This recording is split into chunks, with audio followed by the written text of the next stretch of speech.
എല്ലാവർക്കും നമസ്കാരം. പുതിയ വീഡിയോയിലേക്ക് സ്വാഗതം. ഇത് മാരുതി സുസുക്കി 800 കാറാണ്. ഇത് ആദ്യത്തെ മോഡൽ കാർബറേറ്റർ ടൈപ്പാണ്. ഈ കാറിൻ്റെ കംപ്ലയിൻറ്റ് മിസ് ഫയറിങ്, പുള്ളിങ് കുറവുണ്ട്, അതുപോലെ തന്നെ മൈലേജ് ഷോട്ടും. അപ്പോൾ ഇങ്ങനെയുള്ള കംപ്ലയിൻറ്റ് വരുന്ന സമയത്ത് നമ്മൾ ആദ്യം ചെക്ക് ചെയ്ത് നോക്കുന്നത് സ്പാർക്ക് പ്ലഗ്ഗാണ്. ഇതിൽ 3 സ്പാർക്ക് പ്ലഗ്ഗാണ് വരുന്നത്. ഈ 3 സ്പാർക്ക് പ്ലഗും എന്തെങ്കിലും ഷോർട്ട് ഉണ്ടോ അതോ പ്ലഗ് കംപ്ലയിൻ്റ് ഉണ്ടോ എന്ന് നമുക്ക് ചെക്ക് ചെയ്ത് നോക്കാം. ആ ചെക്ക് ചെയ്ത് നോക്കിയിട്ട് ഓക്കെ ആണെങ്കിൽ നമ്മൾ നെക്സ്റ്റ് ചെക്ക് ചെയ്യാൻ പോകുന്നത് കാർബറേറ്ററിൻ്റെ റിട്ടേൺ പോകുന്ന ഹോസ് വഴി ഫ്യൂൽ നന്നായിട്ട് വരുന്നുണ്ടോ എന്ന് നമുക്ക് ചെക്ക് ചെയ്ത് നോക്കാം. അതിനായിട്ട് നമുക്ക് ഈ എയർ ഫിൽറ്റർ ഭാഗം എടുത്ത് മാറ്റാം. അതിന് ഈ കാണുന്ന 10ൻ്റെ ഒരു നട്ടുണ്ട്, ഇവിടെ ഒരു ബോൾട്ടും വരുന്നുണ്ട്. ഇതിളക്കി മാറ്റിയിട്ട് ഫിൽറ്റർ എടുത്ത് മാറ്റാം. എയർ ഫിൽറ്റർ എടുത്ത് മാറ്റിയിട്ടുണ്ട്.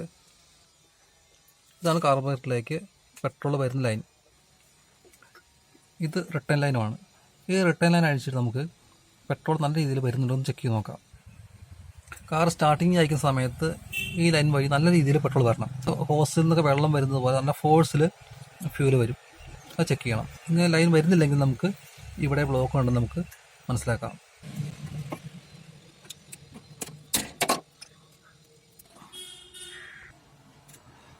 റിട്ടേൺ ഹോസ് ഊരിയിട്ടുണ്ട്. അല്പം ബലം പ്രയോഗിച്ചാൽ മാത്രമേ ഇത് ഊരിയിട്ടുള്ളൂ. അങ്ങനെ റിട്ടേൺ ഹോസ് ഊരിയിട്ട് വാഹനം സ്റ്റാർട്ട് ചെയ്ത് നോക്കി. പക്ഷെ അല്പം പോലും പെട്രോൾ വരുന്നില്ല. അതൊക്കെ തന്നെയാണ് ഈ മിസ്സിങ്ങിന് കാരണം, അതുപോലെ തന്നെ വലിയ കുറവിനും കാരണം.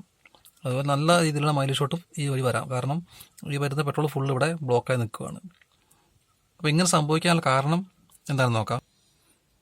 കുറേ കാലം വാഹനം എടുക്കാതെ ഓടിക്കാതൊക്കെ ഇരിക്കുന്ന സമയത്താണ് ഇങ്ങനത്തെ പ്രശ്നങ്ങൾ വരാറുള്ളത്. കുറേ കാലം ഉപയോഗിക്കാതെ ഇരുന്ന് കഴിയുമ്പോൾ ഈ ലൈനിലൊക്കെ പെട്രോൾ ഉണ്ടാവാം. കുറച്ച് കഴിയുമ്പോൾ ഇവയുടെ ഈ പെട്രോളിൻ്റെ തിക്നെസ് കൂടി അത് അവിടെ ഉറയുന്നൊരവസ്ഥ വരും. ഇവിടെ ഈ ഭാഗത്തൊക്കെ ചെറിയ മൈന്യൂട്ടായിട്ടുള്ള ലൈൻസ് ഉണ്ട്. ആ ലൈനിൽ ചെറിയൊരു ഹോൾ മാത്രമേ ഉണ്ടാവുകയുള്ളൂ. ആ ഹോളൊക്കെ അടഞ്ഞു പോകും. അങ്ങനെ സംഭവിക്കുന്ന പ്രശ്നമാണ് ഇതൊക്കെ. അപ്പോൾ നമ്മൾ ഈ കാർബറേറ്ററിൻ്റെ ഈ ടോപ്പ് അഴിച്ചു മാറ്റണം. ഈ ടോപ്പ് അഴിച്ചു മാറ്റി നമുക്ക് ഇവിടെ ബ്ലോക്ക് ഉണ്ടെങ്കിൽ ആ ബ്ലോക്ക് മാറ്റണം.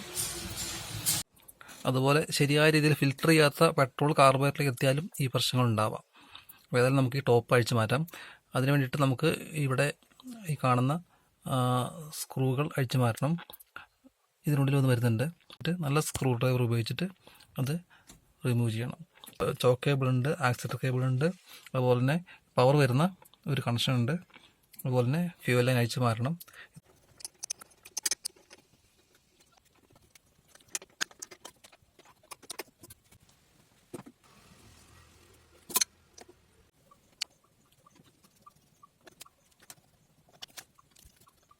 വാക്കും വരുന്ന ഒരു ലൈനുണ്ട്. ഇത് ഇങ്ങോട്ട് വേർപെടുത്തണം. ഇതിൽ നിന്ന് വേർപെടുത്തണം.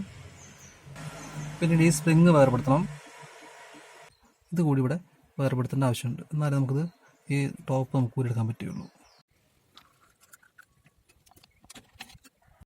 ഈ കാർബറേറ്റർ നമ്മൾ കുറച്ചുകാലം മുമ്പ് ഫുള്ളായിട്ട് അഴിച്ച് ക്ലീൻ ചെയ്തതാണ്. അപ്പോൾ ഇത് മുകൾ ഭാഗം ഇപ്പോൾ അഴിച്ചതുകൊണ്ട് എന്തായാലും താഴ്ഭാഗം അഴിച്ച് ഫുള്ളായിട്ട് ക്ലീൻ ചെയ്യാമെന്ന് വിചാരിക്കുന്നു. ഇനി ഇത് ഫുള്ളായിട്ട് ചെയ്യുകയാണെങ്കിൽ നമ്മൾ ആദ്യമേ തന്നെ ഇവിടെ കാണുന്ന 1, 2, 3, 4 ഈ 12ൻ്റെ നട്ടഴിച്ചാൽ മതിയാവും.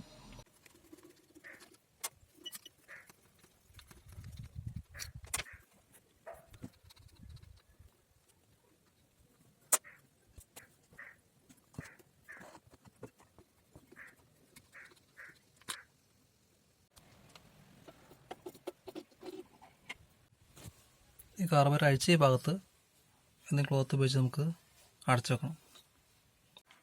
ഇതാണ് ടോപ്പ്. ഒരു പാക്കിങ് വരുന്നുണ്ട് ഇവിടെയായിട്ട്.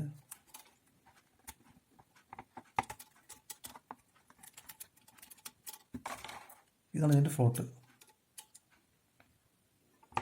നമുക്ക് എന്തായാലും ഇതൊന്ന് ക്ലീൻ ചെയ്തെടുക്കാം. അതിന് മുകൾ ഭാഗത്തെ ഡസ്റ്റൊക്കെ ഒന്ന് മാറ്റി എടുക്കാം. ഇപ്പോൾ കാർബറേറ്ററിൻ്റെ ടോപ്പ് അതുപോലെ തന്നെ ബാക്കിയുള്ള അടിഭാഗം അതെല്ലാം ഒന്ന് വൃത്തിയാക്കി എടുത്തിട്ടുണ്ട്. അതിൻ്റെ മുകളിലത്തെ ഡസ്റ്റൊക്കെ മാറ്റിയെടുത്തിട്ടുണ്ട്. ശ്രദ്ധിക്കുന്ന ഒരു കാര്യം, ഇവിടെയായിട്ട് ഒരു ബോളും ഒരു ക്യാപ്സൂളും വരുന്നുണ്ട്. അത് വീണ് പോകാതെ പ്രത്യേകം ശ്രദ്ധിക്കുക. ഇതിനുള്ളിൽ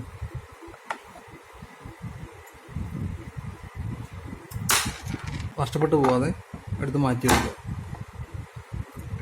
നമുക്ക് അടിയത്തെ ഭാഗം മാറ്റി വെക്കാം.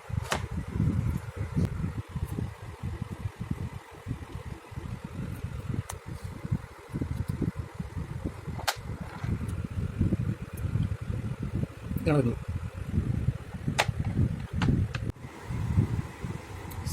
സ്ക്രൂ ഊരി എടുത്തിട്ടുണ്ട്. ഇനി അതിൻ്റെ ലോക്കാണ് ഈ കാണുന്നത്. ഈ ലോക്ക് മാറ്റി. ഇതിനുള്ളിൽ ഫിൽറ്ററാണ് വരുന്നത്. കാർബറേറ്ററിലേക്ക് ഫ്യൂൽ കയറുന്ന ഭാഗമാണിത്. അപ്പോൾ ഇവിടെ ഊതിയിട്ട് ഇവിടെ നോക്കുമ്പോൾ ഇവിടെ ക്ലിയർ ആയിട്ട് എയർ വരുന്നുണ്ടെങ്കിൽ ഇവിടെ ഫിൽറ്റർ ബ്ലോക്കിൽ നിന്ന് മനസ്സിലാക്കാം. ശരിക്കും ഇവിടെ നിന്ന് ഊതി നോക്കുക. ഊതുമ്പോൾ അതേ ഫ്ലോയിൽ എയർ ഇവിടെ വരേണ്ടതാണ്. ഓക്കെ, അപ്പോൾ ഇത് ചെക്ക് ചെയ്ത് നോക്കുന്ന സമയത്ത് കൃത്യമായിട്ട് എയർ ഇവിടെ വരുന്നുണ്ട്. അതുപോലെ തന്നെ ഇതൊക്കെ ഫ്യൂല് വരുന്ന ഭാഗമാണ്. ഇവിടെയൊക്കെ ബ്ലോക്ക് ഉണ്ടെങ്കിൽ നമുക്കത് ക്ലീൻ ചെയ്ത് കൊടുക്കാം. അതിനായിട്ട് നമുക്ക് വയറിൻ്റെ ചെറിയ പീസൊക്കെ എടുത്തിട്ട് ഇവിടെ ഒന്നിട്ട് ക്ലീൻ ചെയ്തെടുക്കാം. ഇവിടെയൊക്കെ ബ്ലോക്ക് ഉണ്ടാവാം. അങ്ങനെ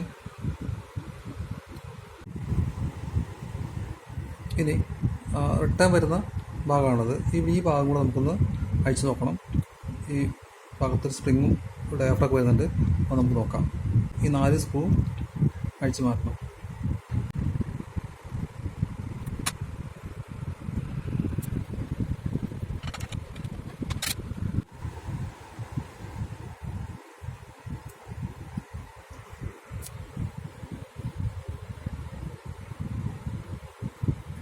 സ്പ്രിങ് വരുന്നുണ്ട്.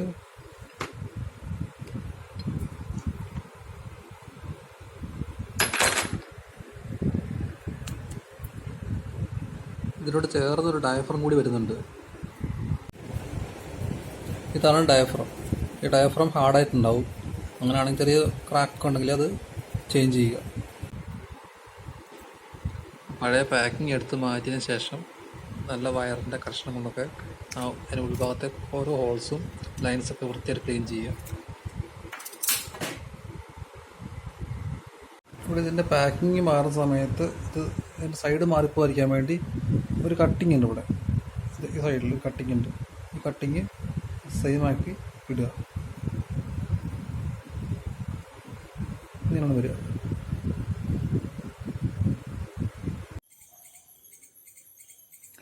ഇപ്പം ഞാൻ കാർബറേറ്റർ തിരികെ ഫിറ്റ് ചെയ്തു. അതുപോലെ എയർ ഫിൽറ്ററും വെച്ചിട്ടുണ്ട്. അതുപോലെ തന്നെ പെട്രോൾ റിട്ടേൺ പോകുന്ന ഹോസിൻ്റെ ഇവിടെ ഈ ഭാഗത്തായിട്ട് ഒരു ഹോസും കൊടുത്തിട്ട് അതൊരു കുപ്പിയിലേക്ക് കണക്ട് ചെയ്തിട്ടുണ്ട്. ഇനി വണ്ടിയും സ്റ്റാർട്ട് ചെയ്ത് കാണിക്കാം. നമുക്ക് എത്രമാത്രം പെട്രോൾ റിട്ടേൺ എത്രമാത്രം വരുന്നുണ്ട് നമുക്ക് ചെക്ക് ചെയ്ത് നോക്കാം. നല്ല രീതിയിൽ റിട്ടേൺ വരുന്നുണ്ട്. പെട്രോൾ റിട്ടേൺ വന്നില്ലെങ്കിൽ സ്റ്റാർട്ടിങ് ട്രബിൾ അങ്ങനെ പല പ്രശ്നങ്ങൾ വരാം. ഈ രീതിയിൽ ഫ്യൂൽ റിട്ടേൺ വന്നാൽ മാത്രമേ നമ്മൾ പ്രതീക്ഷിക്കുന്ന മൈലേജ് വണ്ടി കിട്ടുകയുള്ളൂ. അതുപോലെ തന്നെ വണ്ടിയുടെ മൊത്തത്തിലുള്ള പെർഫോമൻസിനെ വരെ ഇത് ബാധിച്ചേക്കാം. മിസ് ഫയർ, അത് MPFI വാഹനങ്ങൾക്കും ഇങ്ങനെ ഫ്യൂൽ റിട്ടേൺ പോകുന്ന സംവിധാനമുണ്ട്. നല്ല രീതിയിൽ മെയിൻറ്റെയിൻ ചെയ്യുകയാണെങ്കിൽ നല്ല പെർഫോമൻസ് തരുന്ന എഞ്ചിനാണ് ഇതൊക്കെ. അപ്പോൾ ഇത്തരം പ്രശ്നങ്ങളുണ്ടെങ്കിൽ അതൊക്കെ സോൾവ് ചെയ്തിട്ട് വാഹനം ഓടിക്കുക. പതിവ് പോലെ ഈ വീഡിയോ നിങ്ങൾക്ക് എല്ലാവർക്കും ഉപകാരപ്രദമാവും എന്ന് വിശ്വസിക്കുന്നു. ചാനൽ സബ്സ്ക്രൈബ് ചെയ്യാൻ മറക്കരുത്. വീഡിയോ കേട്ട എല്ലാവർക്കും നന്ദി.